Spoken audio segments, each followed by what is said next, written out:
오늘 우리에게 주시는 하나님의 말씀 구약성경 에스라 5장 1절부터 17절까지 말씀입니다. 에스라 5장 1절부터 17절까지의 말씀. 이제 봉독하겠습니다. 하나님의 말씀 경청하십시오.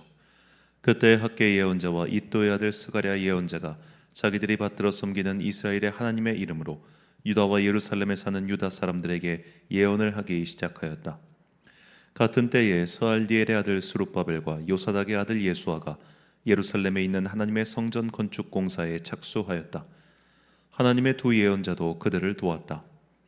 바로 그때 유프라테스강 서쪽 지방의 다뜨네 총독이 스달보스네와 동료 관리들을 데리고 그들에게 와서 누가 그 성전을 다시 지으라고 하였는지, 누가 성벽 공사를 마치라고 하였는지를 물었다. 그들은 또한 성전 재건을 돕는 사람들의 이름도 밝히라고 요구하였다. 그러나 하나님이 유다의 원로들을 돌보아 주셨으므로 아무도 그 일을 막을 수 없었다. 페르시아 관리들은 이 일을 다리우스 왕에게 알리고 회답을 기다리는 수밖에 없었다. 유프라테스강 서쪽 지방의 다뜨네 총독은 스달보스네와 동료 관리들인 유프라테스강 서쪽 지방의 관리들과 함께 다리우스 왕에게 글을 올렸다. 그 글의 내용은 다음과 같다. 다리우스 임금님께서 평안하시기를 빌며 임금님께 아뢰옵니다. 저희가 유다 지역에 갔을 때에 그곳 백성이 크신 하나님을 모시려고 성전을 짓고 있는 것을 보았습니다. 그들은 큰 돌을 떠다가 성전을 지으며 나무를 날라다가 벽을 쌓고 있었습니다. 감독관들의 관리 아래 공사는 빈틈없이 잘 진행되어 가고 있었습니다. 그래서 저희는 원로들에게 누가 그 성전을 다시 지으라고 하였는지, 누가 성벽 공사를 마치라고 하였는지를 물었습니다. 또한 임금님께 공사 책임자들의 명단을 만들어서 알려드리려고 그들의 이름도 물었습니다.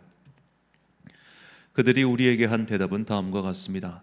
우리는 하늘과 땅의 주이신 하나님을 섬기는 사람입니다. 우리는 지금 허물어진 성전을 다시 짓고 있습니다. 이 성전은 본래 옛날 이스라엘의 어떤 큰 왕이 짓기 시작하여 완공하였던 것입니다. 그런데 우리의 조상이 하늘의 하나님을 노엽게 하였으므로 하나님이 우리의 조상을 갈대아 사람 바벨로니아 왕 느부갓네살의 손에 넘기셨습니다. 그가 이 전을 허물고 백성을 바빌로니아로 사로잡아 갔습니다. 그러나 고레스 왕께서 바벨로니아 왕이 된 그 첫 해에 하나님의 성전을 지으라고 칙령을 내렸습니다. 그뿐만 아니라 그는 느부갓네살이 예루살렘 성전에서 꺼내어서 바빌론 신전으로 가지고 간 성전의 금그릇과 은그릇을 그 신전에서 꺼내어 돌려주기까지 하였습니다. 그때 고레스 왕께서는 세스바사를 총독으로 임명하고 그 그릇들을 주면서 그에게 그것들을 모두 예루살렘으로 가지고 가서 성전에 두라고 하셨습니다. 또 하나님의 성전을 제자리에 다시 세우라고 말씀하셨습니다. 바로 그 세스바살이 예루살렘으로 와서 하나님의 성전 기초를 놓았습니다. 그때부터 지금 오늘까지 줄곧 일을 하였으나 아직 다 마치지 못하였습니다. 아뢰옵기 황송하오나 임금님께서 바벨론의 왕실 문서 창고를 살펴보시고 정말 고레스 왕께서 예루살렘에다가 하나님의 성전을 다시 지으라고 칙령을 내리신 적이 있는지 알아보시는 것이 좋겠습니다. 그런 다음에 이 일을 어떻게 하면 좋을지를 결정하시고 일러주시기 바랍니다. 아멘. 우리는 혁명가가 아니다 라는 제목으로 하나님의 말씀 선포하겠습니다. 한국법제연구원이라는 국무총리실 산하 연구기관이 있습니다. 이 기관은 1991년부터 2년마다 국민 법의식 실태 조사라는 것을 하고 있습니다. 2023년 이 조사 결과를 보면 우리나라의 법치주의가 구현되고 있다라는 질문에 그렇다라고 대답한 비중이 74%, 아니다라고 하신 분들이 26%입니다. 그리고 아니다라고 대답하신 분들 중에 그 이유를 사회 지도층의 법 준수가 미흡하고 권위주의가 있으며 부적절한 법 집행 때문에, 그리고 국민의 법의식 부족 때문에 이렇게 아니다라고 대답하신 분들이 각각 비율에 이렇게 있습니다. 이 조사 내용이 상당히 좀 재미있는 것들이 많아서 나중에 좀 일괄적으로 말씀드릴 기회를 만들어 보겠습니다.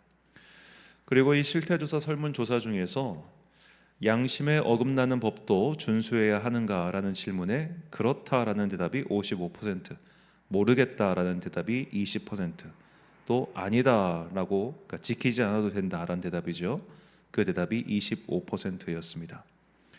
그런데 재미있는 것은 이 조사를 하기 전에 거의 첫 번째 항목이 나는 법을 잘 준수하는가 라는 질문에 그렇다라고 대답한 사람이 약 80%, 아니다라는 대답이 20%라는 겁니다. 자, 양심의 기준이 뭡니까? 뭐가 양심에 어긋나는 것이고 뭐가 양심에 어긋나지 않는 합치하는 겁니까?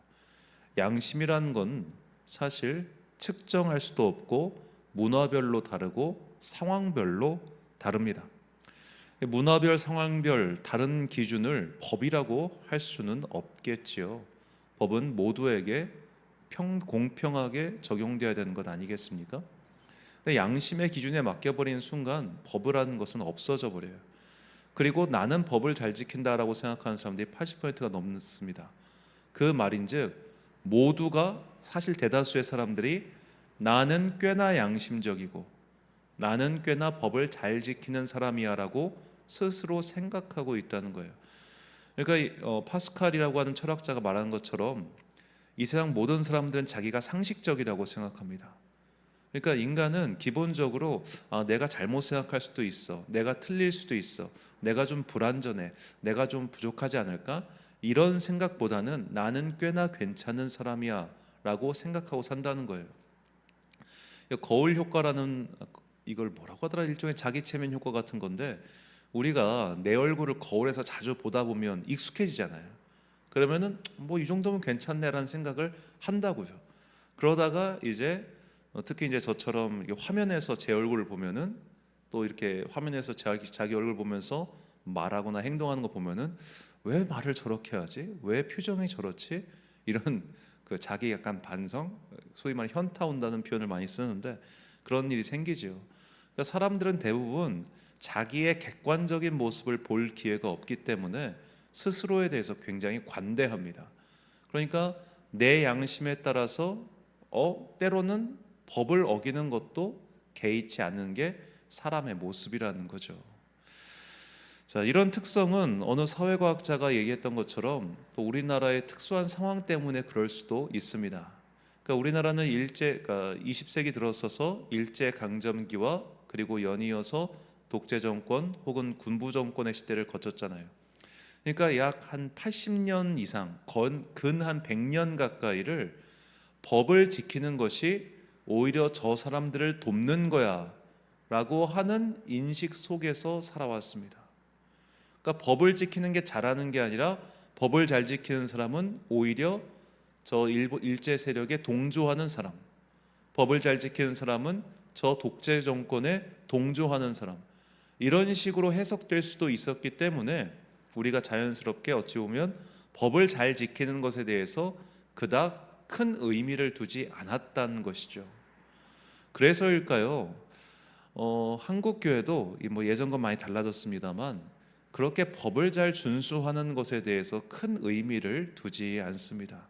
뭐 여러 가지 예가 있겠습니다만 뭐 대표적인 사태를 들자면 이제 코로나 시대에 를 들 수 있겠죠. 코로나 때 저도 뭐 교회의 한 일원으로서 굉장히 불만이 큽니다만 교회가 무슨 코로나 무슨 전파의 온상인 양 그렇게 미디어와 그리고 국가 정부가 때려대 가지고 우리가 막 예배를 못 드리고 막 그랬던 적이 있었잖아요. 그때 이제 일부에서는 헌법 소원까지 제기해 가지고 이런 국가의 이런 것들이 부당했다라고 했는데 그때 다 패소했습니다. 제가 지금 패소한 걸로 알고 있는데요. 그럴 때 우리가 되게 힘듭니다. 그럼에도 불구하고 저 경찰들의 바리케이트를 뚫고 저지하는 자들의 방해를 무릅쓰고 어떻게든 본당문을 활짝 열고 예배를 드려야 되는가? 아니면 저들의 행동이 옳지 못하지만 그래도 우리가 따라줘야 되는가? 다시 한번 말씀드리는데 국가나 혹은 어떤 집단이 법을 집행할 때 그 집행이 우리의 종교적 양심에 어긋나고 옳지 않아요. 그럴 때 우리는 어떻게 행동해야 되냐 이 말입니다. 굉장히 어려운 문제죠. 자, 오늘 본문은 그 문제에 대해서 우리가 한번 생각해 볼 만한 이야기이기도 합니다. 자, 성전 공사가 방해자들의 방해로 인해서 중단되었다가 재개되었습니다. 그러자 페르시아의 관리들이 찾아와 지금 누구 허락받고 이 공사하고 있느냐라고 물어보죠. 본문 3절 말씀입니다. 그때 유브라데강 건너편 총독 다뜨네와 스달보스네와 그들의 동관들이 다 나와 그들에게 이르되 누가 너에게 명령하여 이 성전을 건축하고 이 성곽을 마치게 하였느냐 하기로. 자, 그러자 유다의 지도자들과 장로들이 이렇게 대답합니다. 본문 13절. 바벨론 왕 고레스 원년에 고레스 왕이 조서를 내려 하나님의 이 성전을 다시 건축하게 하고. 자, 여기서 우리가 좀 오해하면 안 되는 게, 고레스는 바벨론 왕이 아니라 페르시아의 왕이죠. 그런데 왜 바벨론 왕이라고 했느냐? 그러니까 신바벨로니아 제국이 있었는데 그 바벨로니아 제국에 다스리던 그 지역을 이제 페르시아가 점령하고 이어받았다. 그런 의미에서 여기서 바벨론 왕이라고 표현한 겁니다. 그러니까 신바벨로니아 제국에 고레스 왕이라는 사람이 있는 게 아니라 페르시아가 그 지역을 다 자기 영토로 삼았기 때문에 그 영토에 위임받은 자로서 고레스, 이런 의미로 해석하시면 되겠어요. 자, 고레스가 칙령을 내려가지고 우리가 그 칙령에 따라서 여러 가지 것들을 오히려 공사 지원을 받고 공사를 시작했는데 우리가 미처 힘이 다 없어서 이걸 완공하지 못했다. 그래서 지금 공사 이어서 하는 거다라고 말하고 있는 거예요. 이때는 지금 이런 대화가 이루어지고 있는 때는 고레스 왕 때가 아니라 그 다음 때인 다리우스 왕 시절이었기 때문에 이런 대화가 있었던 겁니다. 그러니까 세월이 오래 지나가지고 관리자들도 이 일을 잊어버렸고 또 이런 것에 대해서 우리가 명령받은 것이 없으니까 너희가 가서 확인해 보라 이거예요. 그래서 이제 우리가 내일 볼 에스라 6장에 보면은 왕실 기록물 관리소에서 이 조서를 발견하고 그 다음에 일들이 수월하게 진행되었지요. 자, 만약 이런 조서가 없이 성전 지었으면 어떻게 됐겠습니까? 반란 일으켰다고 바로 진압되었겠죠. 자, 이 일을 적법하게 하니까 방해가 와도 이 이후에 처리할 방법이 생깁니다. 이 일을 적법하게 처리하니까 반대자들이 찾아와도 우리가 할 말이 생기는 겁니다. 모든 케이스를, 모든 사례를 이것과 일괄적으로 적용시킬 수는 없겠지만 우리가 기본적으로 법 절차를 준수하면서 하나님의 일을 해야 되는 것은 분명한 사실입니다. 예전에 어느 교회에서 이제 학원을 갈 수 없는 그런 어떤 저소득층 교인들 자녀들을 위해서 무료로 어떤 과외 같은 걸 할 수 있는 그런 클래스를 개설을 한 적이 있습니다. 바로 신고가 들어가서 오히려 벌금을 물었습니다. 그래서 그렇게 벌금을 물자 교회 입장에서 억울하잖아요. 아니 우리가 이걸로 수익 사업을 하는 것도 아니고 오히려 어려운 친구들을 돕기 위해서 이 일을 시작하였는데 왜 이게 우리가 벌금 내야 될 상황이냐라고 해서 소를 제기했지만 졌습니다. 왜 그랬을까요? 해보신 분들은 아시겠지만 여러분 학원 하나를 개설하는데도 교육청의 관리와 허락이 필요합니다. 그러니까 법과 절차란 게 있는 거예요. 이 조건이 굉장히 까다롭습니다. 그리고 만약 이제 그분이 몰라서 그렇겠지만 정말 그렇게 좋은 뜻으로 그런 거를 개설하고 싶으면 여러 적법한 절차에 따라 방법이 있는 거예요. 국가의 허락을 받고 이 일을 시작하기 위해 자격증이 필요하고 그런 일들을 해야 되는 허가와 관리와 절차가 필요합니다. 그런 것들을 알고 지키는 것, 그것이 우리의 일이라는 거죠. 그냥 이 일은 좋은 거야, 그러니까 해야 돼. 이 일은 정의로운 거야, 그러니까 밀어붙일 수 있어. 이게 아니라 적법한 절차에 따라 그 일을 해야만 나중에 문제가 생기더라도 할 말이 생긴다는 겁니다. 자, 하다못해 아주 단순한 예를 들어서 어느 지역에서 퀴어 축제가 열린다고 칩시다. 그래서 그 퀴어 축제를 반대하기 위해서 그 지역의 기독교 단체가 똑같이 시위를 한다고 가정했을 때 우리가 하는 시위도 신고하고 해야 되는 거예요. 저 나쁜 놈들이 우리 기준에서 저 악한 자들이 사탄의 꾀임에 넘어간 자들이 저런 일을 하니까 우리가 무작정 가서 반대하자 이게 아니라 지금 내가 하고 있는 것도 동시에 신고를 해서 절차를 지켜야만 이쪽 편도 아니고 저쪽 편도 아닌 사람들이 거기서 판단을 하는 게 이 말입니다. 모든 사람들이 그들을 지지하는 건 아니잖아요. 그렇다면 우리가 조금 더 많은 지지를 얻어서 그들을 물리치기 위해서라면 우리가 최소한 사회의 상식과 정확하게 사회의 절차와 법을 준수할 필요가 있다는 겁니다. 우리는 때로는 우리가 옳은 일을 하기 때문에 우리가 하나님의 일을 하기 때문에 이러한 세상의 법을 지키지 않아도 된다라고 하는 인식을 가진 경우가 의외로 많아요. 그래서 우리가 이것은 하나님의 뜻이다, 그러니 순종해라 라고 하면서 약간 교회 내에서도 이런 법의 절차와 그런 것들을 무시하는 경우가 가끔 있습니다. 우리가 그런 가끔조차도 없어야겠죠. 그렇다면 나중에 정말로 악법이 제정되면 그때 어떻게 해야 되느냐? 그때 또한 적법한 절차에 따라서 헌법 소원이라든지 그런 것들을 제기해서 그런 것들을 무마시키려고 노력해야겠죠. 그래도 안 되면 어떡하냐? 할 수 있는 모든 절차와 수단을 간구했음에도 불구하고, 예를 들어 한 가지 신형 강수 꽤 높은 말이긴 한데, 그럼에도 불구하고 차별금지법이 제정돼서 더 이상 강단에서 이런 성적 지향성에 대한 그런 설교가 불가능하게 됐을 때, 또 그런 설교를 하게 되면 벌금이 구형되고 심지어 교회 문을 닫게 되는 그런 일이 벌어졌을 때 우리 어떻게 해야 되느냐? 자, 그 정도까지 가면 그 시련에 맞서 싸우면서 또한 고통을 인내해야 되는 거죠. 그 정도까지 가면. 그러니까 그 정도까지 가기 전에, 예를 들어 히틀러의 나치 정권이 했을 때 보네퍼가 그런 선택을 하는 것처럼 그 정도까지 가기 전에는 우리가 최대한 법의 절차와 상식을 사회의 그런 것들을 준수해주고, 그것을 넘어갔을 때 정말로 누가 보더라도 완연한 악의 제국이 도래했을 때는 우리가 분연히 맞서 싸우는 겁니다. 그러고 나면 다시 우리에게 결국 승기가 돌아오죠. 우리가 세상 사람들 보통 사람들을 너무 부정적으로 볼 것도 없고 너무 긍정적으로 볼 것도 없습니다. 우리가 이것을 잘 지키면 결국 어느 쪽도 택하지 않은 사람들은 이쪽으로 오게 되어 있습니다. 그러니 우리가 지금 내가 옳은 일을 하고 있어 라는 생각에 너무 강하게 사로잡혀서 이런 사회가 정한 법과 절차를 무시하는 일, 그런 것들은 꼭 삼가야 되지요. 그래서 사도 바울은 우리에게 다음과 같이 권면합니다. 빌립보서 2장 14절부터 16절까지 말씀입니다.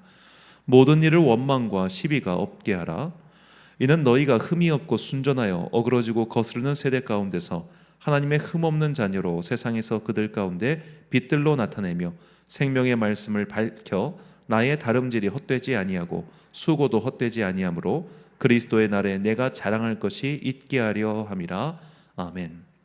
사랑하는 천안 광성교회 성도 여러분, 그리고 이 새벽을 함께 깨우고 계신 귀한 주님의 자녀 여러분, 우리는 우리의 뜻을 관철시키기 위해, 혹은 하나님께서 우리에게 주셨다고 생각하는 그런 정의를 관철시키기 위해 세상을 뒤집어 엎어야 한다는 그런 혁명가들이 아닙니다. 우리는 잘못된 것들을 바꾸기 위해 노력하는 개혁가들입니다. 그리고 과거와 달리 비록 더딜지언정 이런 것들을 바로잡기 위한 법적 절차 내에서 여러 가지 방법들이 있습니다. 인내와 의지를 가지고 그런 것들을 천천히 바꾸어 가면 됩니다. 그리고 이런 모든 일을 행한 후에도 우리의 일이 방해받았을 그때에 우리는 비로소 완전히 드러난 악과 싸우는 것이죠. 그렇게 악과 싸우며 시련을 견디고 나면 그 다음 그 악의 시대가 지나갔을 때 분명히 사람들은 우리의 빛을 흠모하고 우리의 빛 가운데로 들어오게 될 것입니다.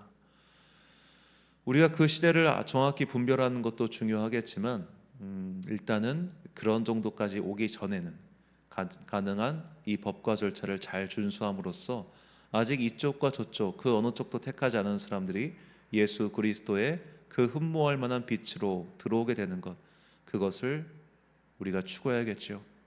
주님께서 겟세마니에서 붙잡으셨을 때 베드로가 칼을 뽑자 그 칼을 거두게 하신 것처럼 우리는 설령 그 정도까지 이를지라도 법을 최대한 준수하고 그 절차를 따라가는 것, 이것이 성도의 자세임을 잊어서는 안 될 것입니다.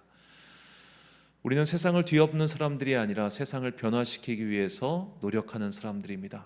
그리고 그 노력의 방법은 우리가 그리고 칼과 몽둥이를 가진 그 사람들처럼 우리도 칼과 몽둥이를 가지고 그들을 때려잡아야 된다, 이게 아니라 사랑의 끈으로 연대하여 기도로서 악을 물리쳐야겠죠. 이렇게 사랑의 무기는 때론 답답하지만 세월이 흐르면 그 어느 때보다도 강력하다는 것을 잊지 마시고 예수 그리스도의 방법으로, 그리고 성경이 우리에게 가르쳐준 방법대로 사랑의 힘으로 악을 물리쳐는 그런 여러분과 제가 되시길 주의 이름으로 축원합니다. 기도하겠습니다. 사랑과 은혜가 풍성하신 아버지 하나님, 한 주의 시작인 월요일입니다. 주님께서는 우리를 이 세상으로 부르셨고 이 세상에서 열심히 살아가도록 평일에 사명들을 주셨습니다. 이 사명을 잘 감당하기 위해 오늘 내게 주어진 이 사명을 최선을 다해서 수행하게 하여 주옵소서. 법이 정한 절차와 그리고 법을 잘 준수하는 자들 되게 하여 주옵소서.